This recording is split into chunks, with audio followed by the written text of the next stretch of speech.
of New York City, Eric Adams, and the Governor of New York State, Kathy Hochul. No distractions and grind. Stay focused, no distractions and grind. There are only two types of Americans: those who live in New York and those who wish they could. Good morning, buenos dias. Come on, I know I know the day is not that inviting, but good morning, buenos dias. Thank you. Let me start by thanking Governor Hochul, Mayor Adams, and President La Barbera for all they've done to really make this moment a reality. So very thankful to them. I also want to thank EDC, our partner in this project. I want to thank President Cantor from Hunter, the faculty, the staff, the entire team who's been working on all the planning and making sure that we have the right set of blueprints for what is going to be this phenomenal facility. Also, the Dean of the School of Public Health, Dean Almohandes, thank you for your leadership and for the work in your teams. On the central office, also a dedicated team working. Our COO, Hector Batista, worked very hard. He's not here, he's a little bit under the weather, but we wouldn't be able to be here without that great support. And about a couple of years ago, we stood here on this campus and we announced the plans to transform the Hunter College Brookdale campus into a state-of-the-art public health and education hub. It will be known as Spark, Science Park and Research Campus in Kips Bay. And I'm proud to say that Spark is expected to generate approximately $42 billion in economic impact over the next 30 years, create about 15,000 new jobs, and provide 2 million square feet of academic, public health, and life science space. I want to give a face to some of those numbers too, in terms of how they connect with CUNY's commitment to serving all New Yorkers and to be an engine of economic mobility in the city. We currently enroll about 40,000 students in health and human service programs. And just to put that in scale, that means that that's about the size of the entire NYU or Columbia, right? So that is the amount of talent we have at the City University of New York, studying in the areas that are going to be impacted by this facility. Many of our graduates stay in New York to contribute to our economy and to bring their skills into their work. So by bringing together here on this campus, both Hunter and the School of Public Schools will be advancing research, education, and practice, and Spark will enable us to expand the college to career pipeline. And the proximity to institutions like the Forensic Pathology Center would also make it easy for students to get the internships and apprenticeships that they need to succeed. And as you know, we're doubling down in our efforts at the City University of New York to make sure that students, when they get to our campuses, are thinking and connecting and thinking about careers all throughout and facilitating experiences for them to be able to do that. The result will be a workforce that is uniquely prepared for careers in sectors that account for about 1/5 of all the jobs here in New York City. Extremely grateful to all the elected officials. We have Councilman Powers and Senator Gonzalez here who help us do that. Deeply, deeply appreciative of this two-time CUNY graduate for all the wonderful things that he did on behalf of the City University of New York, and to you and your team, our eternal gratitude and thank you for all of that. And now it is a privilege for me to introduce the other key partner in making sure that this became real. And to refresh your memory, for investments in our professional schools and our four-year schools like Hunter School of Public Health, this was a historic partnership of capital and support from both the state and the city to make this happen here. And I want to refresh our memory about how important that was. And that happens because we've had a partner in the state that is deeply committed to the work in higher education. I love how when the governor talks about that, it comes from a space of her own personal experience in her family and in her tenure as governor. The investments in higher ed in general, but particularly in CUNY, have been dramatic. And I will not list all the things she's done because they will yank me off the stage. They want me to sort of keep that short. But from increasing TAP, adding flexibility for part-time TAP and adding funding there, our program for free 2-year degrees in key areas where the economy has high demand professions for individuals between 25 and 55. Capital investments, the work that we've received from the government, the support in paid internships, dramatic in the work that we do. So I am honored and delighted. Christmas came early, so I can introduce to you our great partner, the wonderful governor of the state of New York, Kathy Hochul.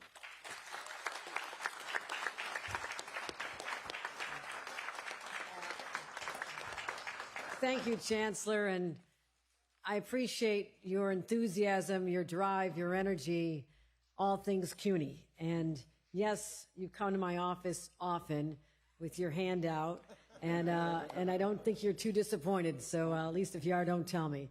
But it's an investment that makes sense. When you think about, investing in education means you're investing in people. And you did reference my own family circumstances, and the story is, my father and mother lived in a trailer park. My brother was born a year older than I am, and they could have stayed in that trailer park while Dad worked at the steel plant, except he was able to get an education at night. Walking out the door, leaving my mom with that little baby in this tiny, tiny space where they lived, and I've been back there many times to see that neighborhood, but that education unlocked opportunities for him that otherwise would not have been there, and my story has changed dramatically from what it could have been. So I'm grateful for those who open up those opportunities, and I'm proud to be a governor who is able to do that, working with great leaders like our chancellor here, Felix Matos Rodriguez, and also the partnership with the city of New York, which has been extraordinary, and I'll speak about that. Also do want to recognize labor is here. Gary LaBarbera and the men and women of labor, I want to thank you, because when you're involved, I know it's going to be high quality. The work is going to get done, and we have a lot more projects to work on together, and I thank our other elected officials here. But it's great to be back here. I think it was maybe October of 2022, Mayor. We stood here with a lot of money coming out of our pockets. I was a brand new governor. I was like, you sure we can afford this? And the mayor was on board. I was on board. So we matched a significant contribution to make this become a reality. But it's, joining the people of New York to do something which is so natural for New Yorkers, to dream big, to think about all the possibilities, the great thoughts. It doesn't happen elsewhere. And that is what sets us apart from every other city and every other state in America, because we have that capacity, that wild ambition that many often will say that's not going to happen. We say we will find a path and it will happen. And today is the culmination of that belief, that dream of so many others. And as we stand here breaking ground on Spark Kips Bay, and I'm grateful that the ground is inside and not outside today. Although from Buffalo, I'm not sure what the problem was being outside. I just got to toughen up, team. But we think about, let's go back a little down memory lane, Mr. Mayor. Like, we both took off as we were still coming out of a pandemic. I mean, the greatest health crisis our nation had seen since the 1917 pandemic, I believe. It was hard. It was all consuming. It was like, where are we getting healthcare workers? Where are we getting the PPE from? How are we going to keep people alive? I mean, don't forget the stresses that our healthcare system was under at that moment in history, and it went on for years. And people question our future, really were our best days behind us. And they were wrong. They were so wrong. And I'm proud that we were able to address this, and the mayor and I took on this partnership with this sense of we can do this together. We can get through this time. We can restore people's faith and confidence that this city is not going to be kicked down. It's going to rise up. And we work so hard on issues, the healthcare crisis, of course, our teams working in synergy together, but also crime was out of control.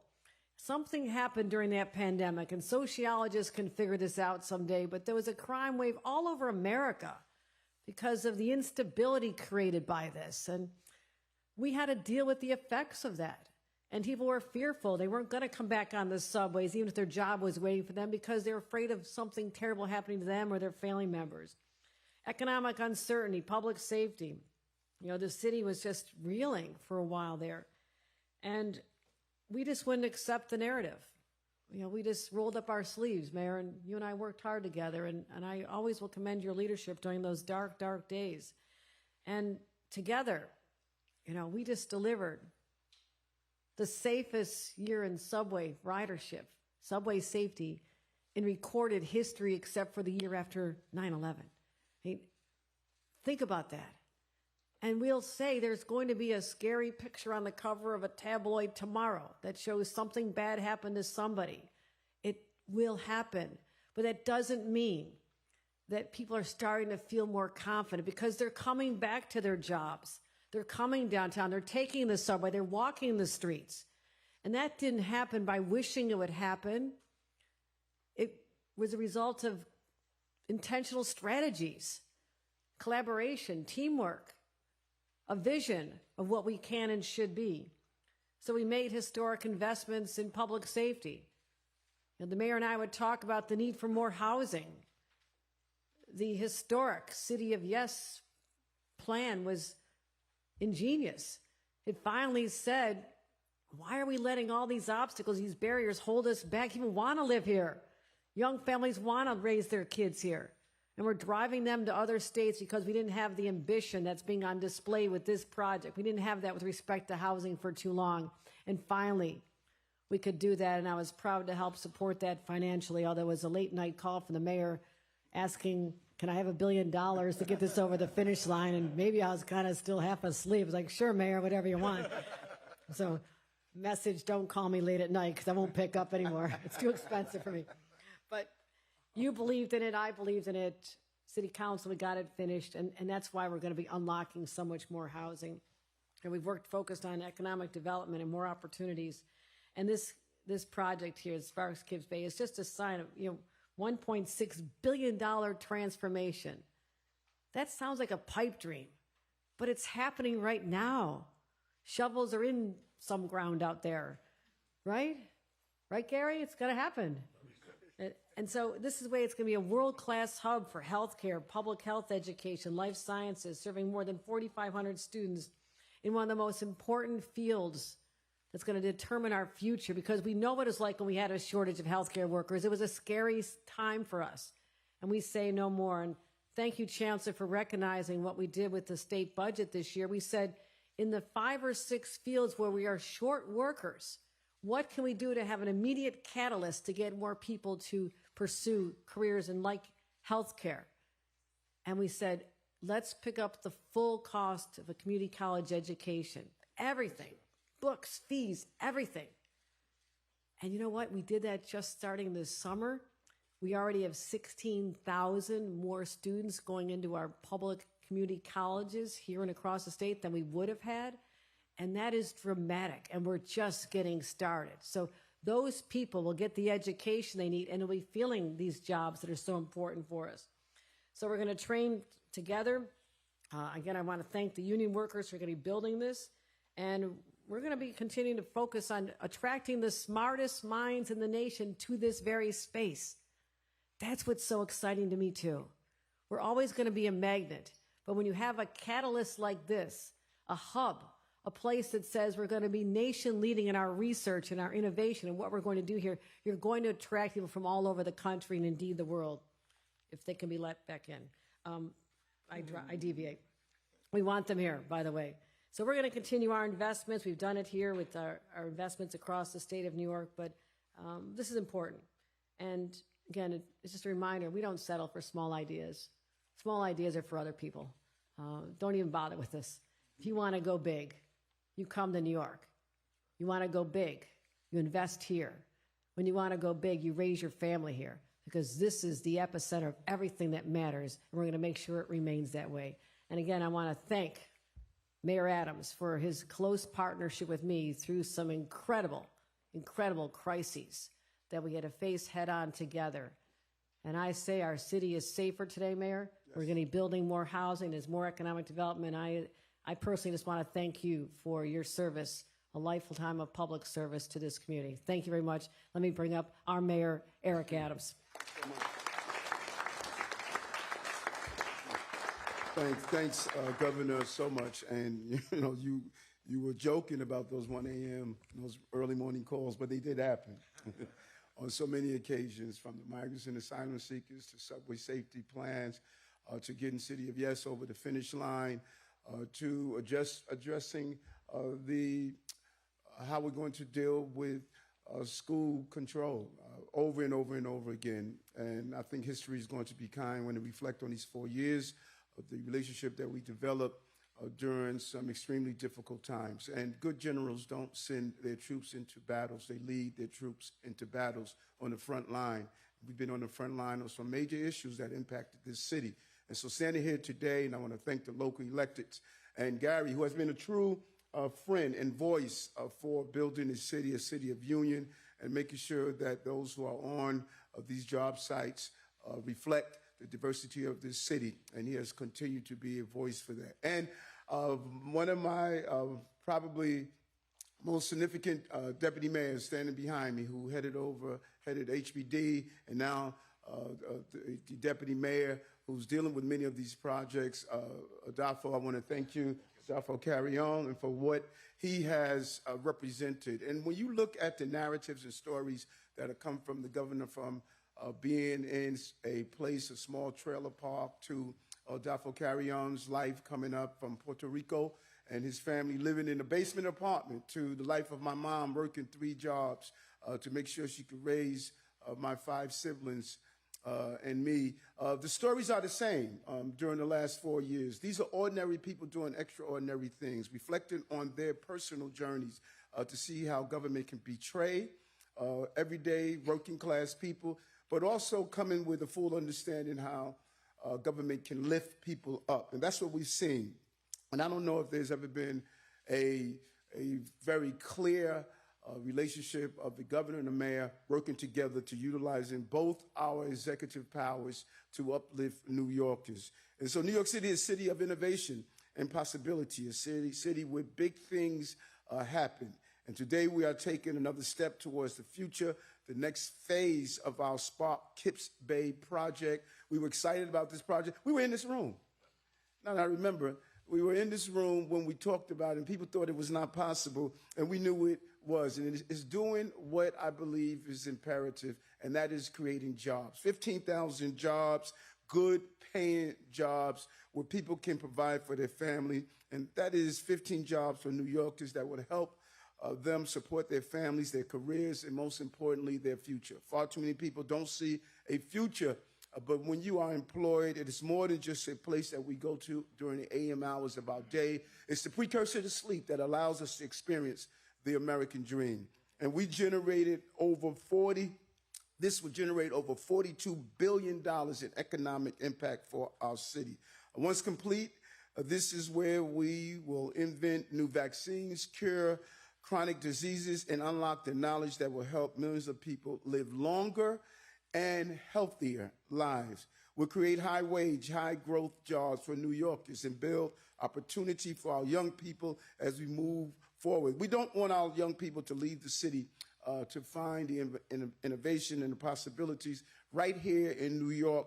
This project is going to contribute to allowing them to stay in good-paying jobs through good-paying training. With this project, we are making New York City the global capital of life sciences, healthcare, and public health. And so we want to clearly thank our partners. I don't know if he's here, Andrew Kimball from EDC, who has really put his creative genius behind many of these projects. He's the CEO and president of EDC.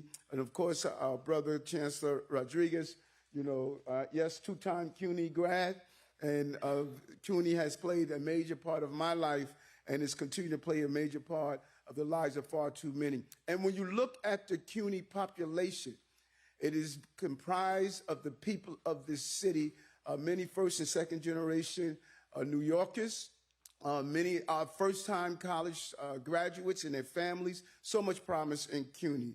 and the governor. From day one, you have been a real partner on these initiatives. We cannot thank you enough. 4 years we have worked together to make our city more affordable. And look at the things that we've done in addition to Sparks Kips Bay. More affordable housing in the city of Yes, getting it over the finish line, and we did need that $1 billion. And it was great to have the money put into it, but getting it done, building more houses so people can have an opportunity to live in the city. What we did with the housing, the Public Housing Preservation Trust, first time NYCHA residents, they heard it over and over and over again that we needed innovation on NYCHA, and it was not done. We land that plane. And NYCHA residents are having a voice in making sure it continues to be a place of affordability. And then for working class people, extra tax for working class. Low-income New Yorkers are not paying any income tax in this city. Increasing the earned income tax credit. First time it was done in over 20 years when we put it together. So this initiative, just in the no tax for working class and increase in the earned income tax, that alone is $408 million back into the pockets of 2 million New Yorkers. But that's not all. So much more. What we've done in the Bronx, the Kingsbridge Armory. For decades, they've been trying to get the Kingsbridge Army operating. You know what? We got it done. We landed that plane, put the money in the Armory, and now we're going to finally see the Bronx resident get what they deserve in the Kingsbridge Army. But if you want to start with one B, let's do another B. Brooklyn. Marine terminal in a modern time maritime port is going to create thousands of affordable homes and tens of thousands of good paying jobs as part of our harbor of the future. So thank you, Governor. Thank you, administration. You have an amazing team there that have worked in collaboration with our administration and really got things done for the people of the city of New York. And if we're going to do it, if we're going to build it, we want to make sure we build it that everyday working people can not only be part of building, but can afford to stay in the city. No one personifies that energy more than my friend Gary LaBarbera. Gary.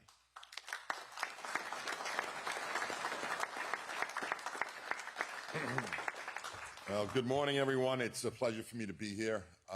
First and foremost, I want to thank Governor Hochul and Mayor Adams. Let me say a few words. You know, the governor mentioned it, the mayor mentioned it. When this came together in 2022, remember we were coming out of a pandemic.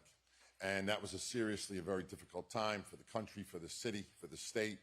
And the leadership that both the governor and the mayor showed was, in my opinion, incredible. And 3 short years later, and that is short years, and when you think about construction projects, we're standing here making an announcement with construction demolition beginning to start in earnest within months from now. So thank you both for your strength, your leadership, your commitment to all of these things. Now, before I talk a little bit more about the project and what it means to the building trades and to the city, I have to take a point of personal privilege. I had every intention yesterday or Friday, to call Mayor Adams and have a personal conversation with him. And when I knew I would see him today, I'd rather say what I have to say in public. Mayor, I want to thank you in the most sincere way I can for the friendship over the many years. I want to say that under your administration, we did historical things with the building trades. We signed an historical MOU for housing, for workforce housing, for the New York's essential workers. We have thousands of units in a pipeline now because of Built Union, because of Mayor Adams here in the city. $50 billion in project labor agreements over his administration. And in this project labor agreements, we have the strongest workforce development program in anywhere in the country. And this will create opportunity for marginalized and underserved communities. The list goes on and on. On a very personal note, you know you have a friend when you reach out with a text, with a problem that you need help, and within minutes, that text is answered. That was the relationship that I had with Mayor Adams. So on a very personal note, I want to thank you for your friendship. I want to thank you for everything you've done for this city, and I wish you all the best in every bit of your future. Thank you, sir. Thank you. You've been a great mayor.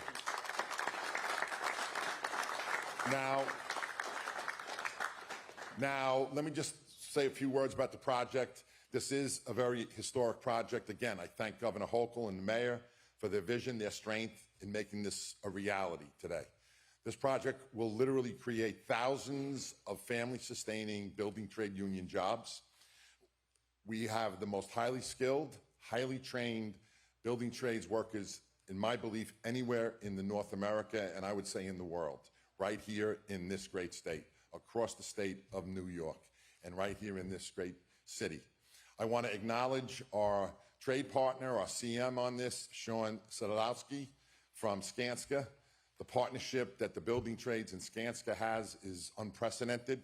And what I can say is beyond just the job creation and the importance of this project, focusing on life sciences and public health. You know, isn't it ironic that this project starts in the beginning conversations about public health coming right out of a worst pandemic in 100 years?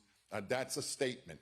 This project, I guarantee, will be built on time, on budget. Everyone that will occupy these buildings will be in the safest built and the most professionally built buildings. The environment here will be outstanding, a place they will want to come to learn, to study, and this is what we do. We create family-sustaining careers. We cannot do that unless we have projects that offer that opportunity. And if it were not for the governor and the mayor, we wouldn't be standing here today talking about this project, creating thousands of good-paying, family-sustaining careers in the building trades. This is going to be a great project. We are very excited to be a part of this project. We have a project labor agreement that guarantees all the efficiencies of what project laborers agree, along with workforce development. That's what we want to do. We want to work with our partners, the governor, the mayor, in creating opportunity to lift everyone up, to lift people out of poverty. And we do that by creating these opportunities, which ultimately lead to career paths into the middle class. So I want to end by saying a big thank you to the governor and to the mayor. And I'd like to wish all my friends and union brothers and sisters that are here a very happy and healthy holiday season. Thank you and God bless. Ladies and gentlemen, that concludes our program.